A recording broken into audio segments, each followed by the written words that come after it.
And as you know, ABC News is always looking for ways to bring American jobs back to America. So this week, it was shocking to learn so many great infrastructure projects are underway in America, rebuilding bridges and roads in American cities, but they've hired Chinese firms and Chinese workers. Why? 2020 anchor Chris Cuomo is the captain of our Bringing America Back team, and he decided to track down those people who made these decisions. Rebuilding America's crumbling infrastructure is now a priority. Help us rebuild this bridge. Help us rebuild America. Help us put construction workers back to work. In New York, a $400 million renovation of the Alexander Hamilton Bridge. In California, a whopper, a $7.2 billion new bridge to connect San Francisco and Oakland. And in Alaska, a proposed $190 million bridge project. Sounds like a great opportunity for government spending to actually lead to real jobs. The problem? Much of the work is going to Chinese government-owned contracting firms. When we're subsidizing jobs in China, we're not creating any wealth in the United States. In Alaska, outraged union workers took to the airwaves with an obvious point. This is not the time to send more jobs to China. Our tax dollars will provide hundreds of jobs there, not at home.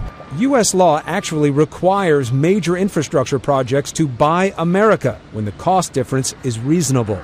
In California, U.S. firms say they would have met those guidelines, but state officials decided to turn down federal money for a major part of the bridge, allowing a Chinese company to get the job at a cost of almost 3,000 American jobs and a potential $1 billion boost to the struggling California economy.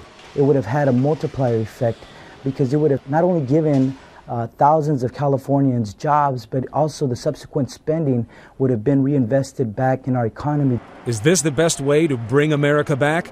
We went to California officials who claim the Chinese could do the work faster and cheaper. Why can't the Americans do it as quickly as the Chinese? What makes them so special?